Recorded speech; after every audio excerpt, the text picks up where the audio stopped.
Our story begins in the middle of the 40s, when a hopeful young soldier called Sam... we're not doing that?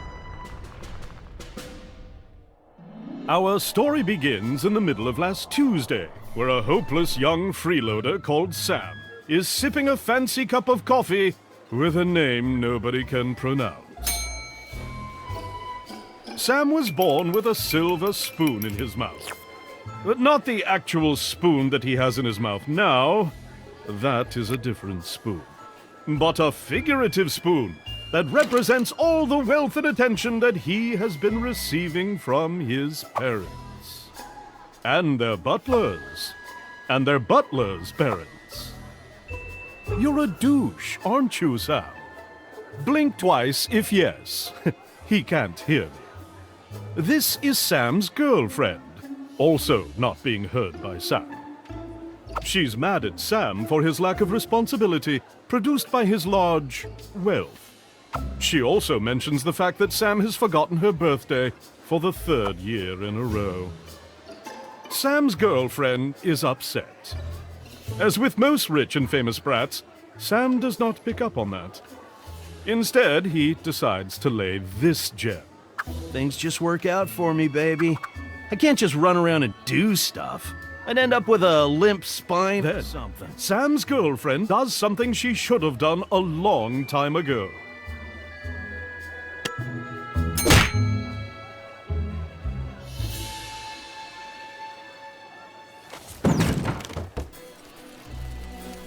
Sam is laying unconscious on the floor. He gathers his strength and makes an effort to get up. Then he makes another effort to stand up straight. Sam is hit in the head so hard, he has to remind himself how to walk. He takes a right step. Then he takes a left step. Good job, Sam! You're very... Sam pays the guy 500 euros, barely covering the coffee. Thanks for the tip, douchebag. How dare you startle my child? An overprotective mother hurls a cup of coffee in Sam's face. He has to blink rapidly to regain his vision. Say something, Harold. Oh, gee. How is our son going to become a respected politician if he can't fend for himself? I thought he was gonna become... Sam spends a decade making his way out the door, which is pretty good for a guy. As Sam waggles outside, he sees his girlfriend on the other side of the road. Sam pulls himself together and rushes towards his soon-to-be ex-girlfriend. This is when a septic tank truck approaches Sam with an average speed of 90 kilometers per hour. The impact renders him 8 types of dead.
Who knew a bottle to the face would result in such a terrible fate for Sam? But a bottle won't be the only thing that will meet Sam's face today. There's also the ground in hell.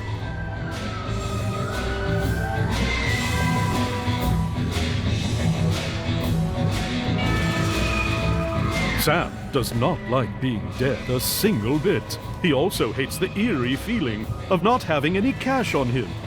Then, he finds 7 glowing notes in his pocket. That makes him feel reasonably better.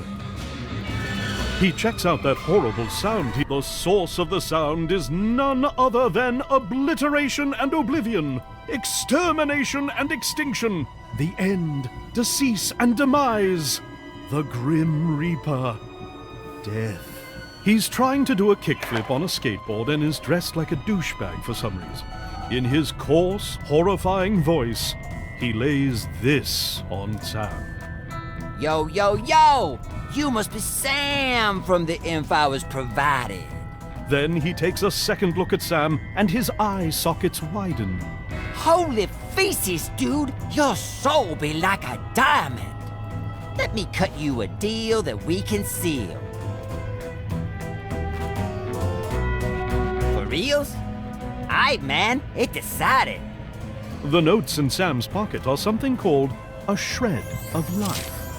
Every soul has at least one, and it is the biggest unit in Hell's currency, followed by quality of life, school of life, sound of life, meaning of life, and thug life. If you give me your shreds, I'll resurrect your face and get you out of hell on one condition.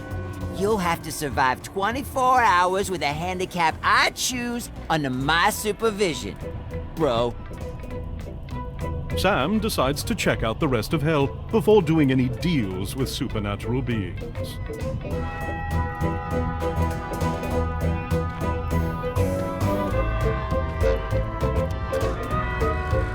Why, hello there, dear sir.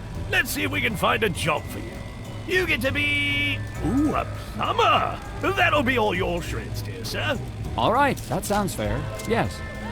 Sam notices that the souls that get into Hell are forced to get a job and become functioning souls of society. For most people, this is okay, but for Sam, it's horrifying. He hurls his shreds at death like he's never hurled piles of money before. Hello there, dear sir.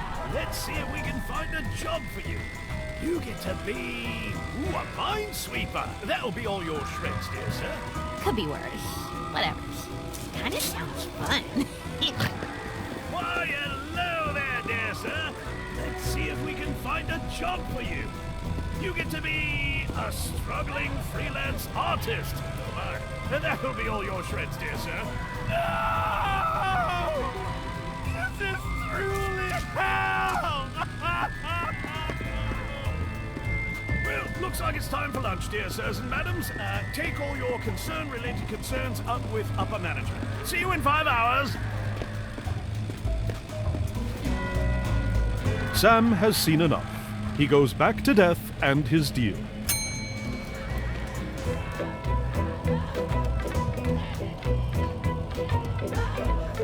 He keeps the last shred for the next time he meets the gatekeeper of Hell, whenever that's going to be. Aight, bro. I only get to do these deals annually. But if you really want to live in biz, you have to do it manually. Also, I will stop speaking in rhymes now.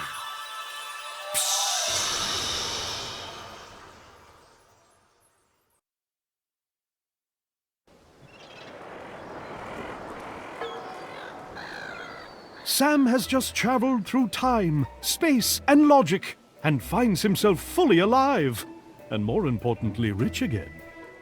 His joy is only dimmed by the fact that he can't move at all. This is when he shows up.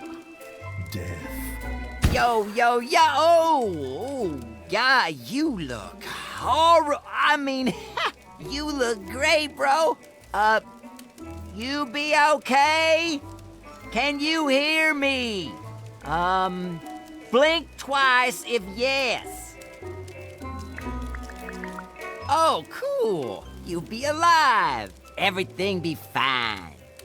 Aight, so, this here be the dealing biz. All your body functions be manual, so you kinda have to do stuff on purpose. You be turning kinda blue. Might want to consider breathing.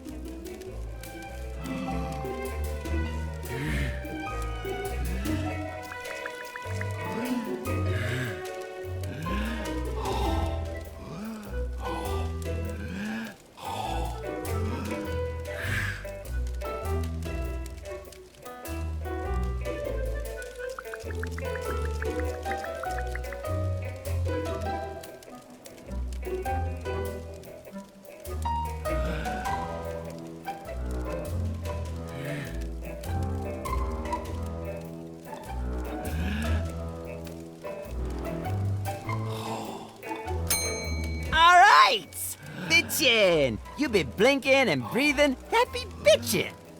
So, alright. Go survive for a day, and I'll let you live normally for the rest of your life. If you somehow die within the next 24 hours, you'll go to hell and I'll keep your shreds forever. I'll be over there doing kick flips if and you need me. Once again, Sam has to make an effort to get up.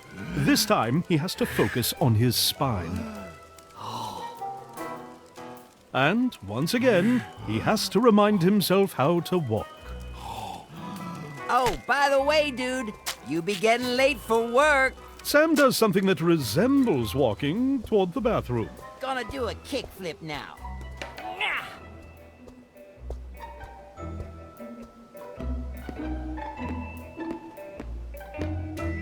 Sam holds on to that toothbrush like his life depends on it. Sam is dumb enough to breathe in with his mouth full of water. He has to cough.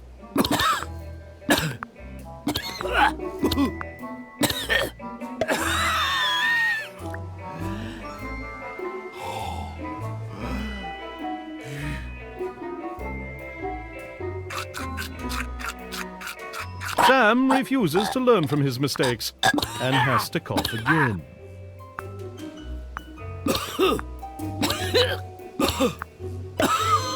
Your spine, Sam. It matters. Then he lets go. How sad.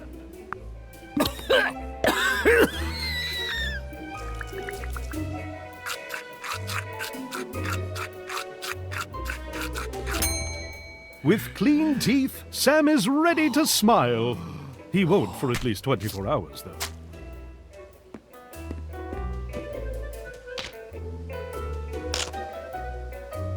How hard is it? Sam tries to take a leak. Hey, dude, have you seen my...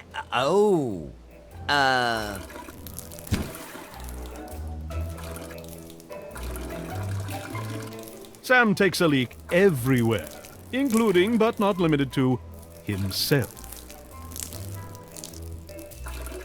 Sam takes a leak on the towels. One empty bladder later, Sam moves on.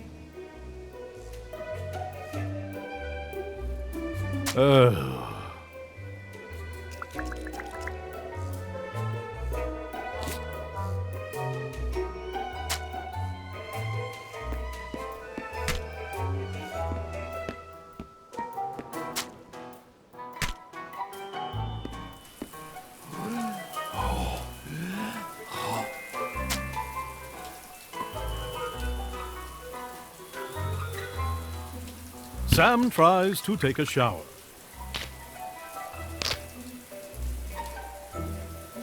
He looks like a mantis that's trying to explain to someone how a bicycle works.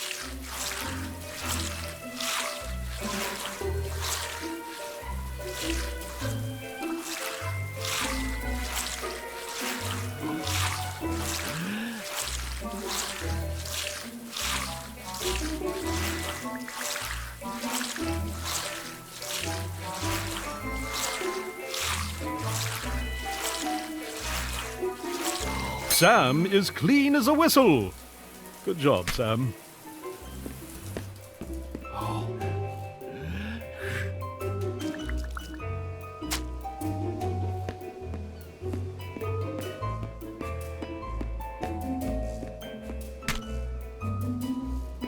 Clean and empty, Sam decides to find some clothes.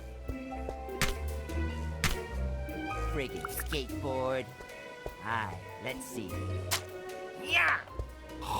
Yeah!